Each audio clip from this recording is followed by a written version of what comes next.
We're still in South Philadelphia, and we're with some sisters here from the masjid here, and we want to talk to them a bit about their life as Muslim women in America.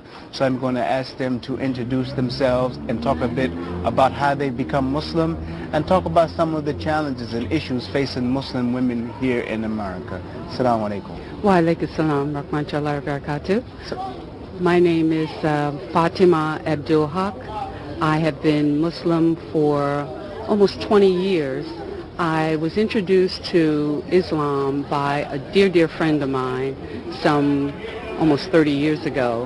And after my quest for spiritual guidance, spiritual uplifting, I researched various religions. Having been raised a Baptist here in America, I researched various religions, and that's Christianity, Catholicism, Judaism, New Age, Islam, born-again Christian, and back to Islam. And I accepted Islam simply because it was a religion that I felt comfortable with, and it's a religion that I felt identified many of the issues that I was dealing with at the time. Let me ask you a question, sister, Certainly. because one of the misconceptions about Muslim women is that they become Muslim for a man or for their husband. So as you have said, you have made a researched and informed decision about accepting Islam for yourself. Absolutely. And it is true that some women do embrace Islam through a male companion, a male husband, but I, as I did my research, and not only did I research, I studied some of the religions that I spoke of, but as I said, it was Islam that I felt more akin to Islam, in which I felt addressed many of the issues that, questions that I wanted answered. Mm-hmm. And in addition to Islam, or embracing Islam because it addressed many issues, it was the sisterhood that really solidified Islam for me, inshallah. Mm-hmm. And what are some of the issues you see facing Muslim women here in America? Well, I guess I'm sure that we don't suffer many of the hardships that other sisters are faced with throughout the world.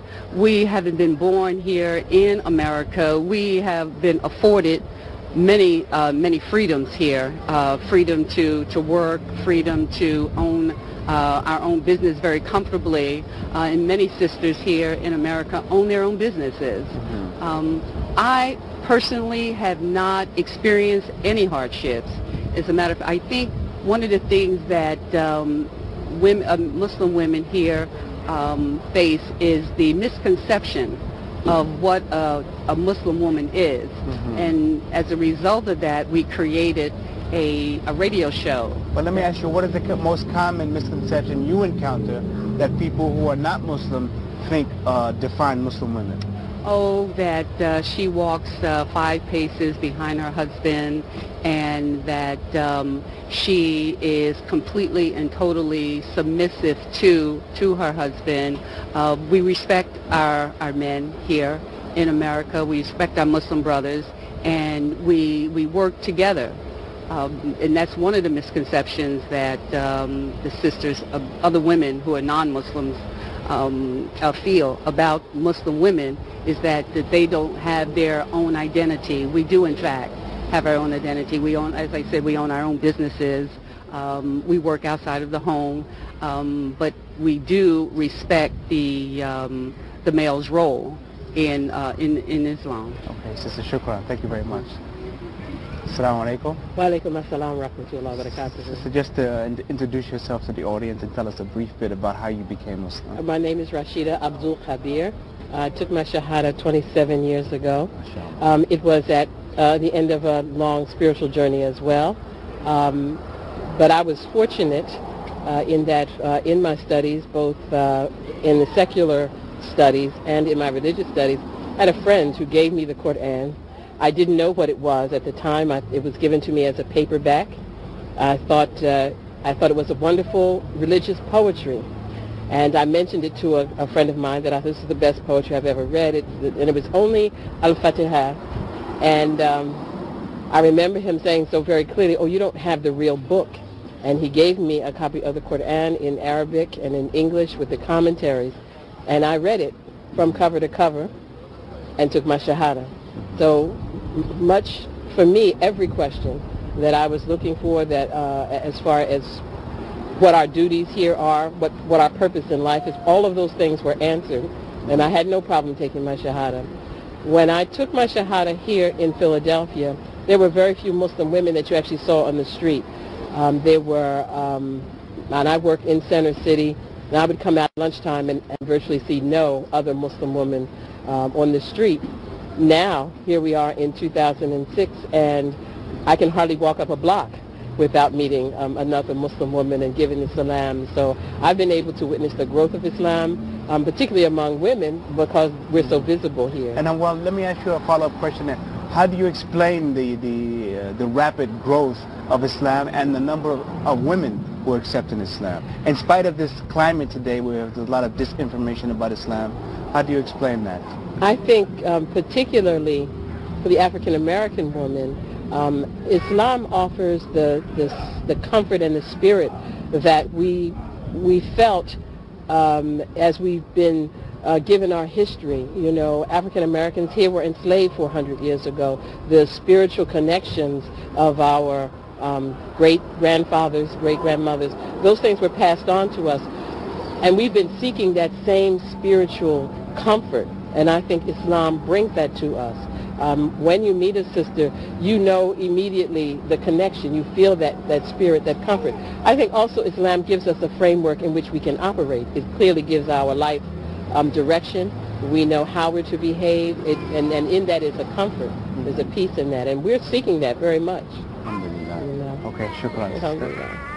Assalamu alaikum. Wa alaikum assalam wa rahmatullahi wa barakatuh. My name is Sister Faika Hassan, and our stories are so much similar, and I think that's why, like Sister Fatima mentioned, that the sisterhood is a one sisterhood. I too was in search of a religion. I accepted Islam when my children were very young, and what happened for me is I was given a Qur'an, and I read the Qur'an, and I wept because I found what I was looking for, and it answered all the questions because it is in fact a way of life. So with it being a way of life, it answered every question for me with regard to what my role was as a human being towards humanity, and what my role was as a woman, and it helped me to identify myself. And when you read the Quran, you do find a true identity. And because, like Sister Rashida explained, we were people who were enslaved for such a long period of time, and we were a people without identity. And Islam gives you an identity, and it's a universal identity, so that you identify with not just African Americans, but you identify with Arabians, you identify with the Egyptians, you identify with the world, and that was the other thing. It just opened up a new world for me. Islam really opened up a new world for me. And from your life before Islam, how did Islam change your life? Well, one of the first things was covering, which by Allah's mercy came very easy for me. I put on my headpiece from the day that I took Shahada, and I have not removed it by Allah's mercy. And it was something that was very easy for me, and a lot of people think, oh, well, this is happening and that is happening, you're hot, you're this, you're that. But Allah subhanahu wa ta'ala, as you can see, if you look at us, you can see that we are receiving a breeze, and Allah subhanahu wa ta'ala is always with us and gives us that comfort. And so it was never a hardship for me. So.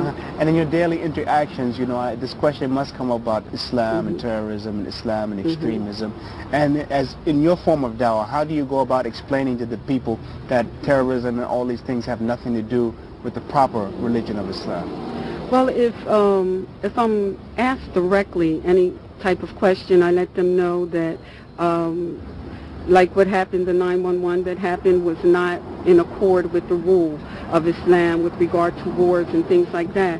But mostly what happens for us as women is because we're immediately identified as Muslims.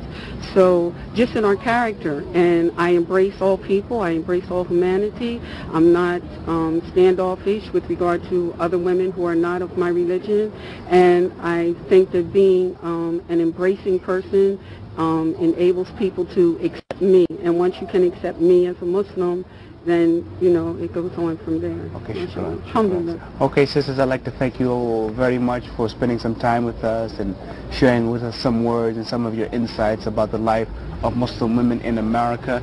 And we hope that our viewers were able to get a glimpse of what it's like for Muslim women here in America. And we ask you all to continue with us on our journey of discovery of Islam and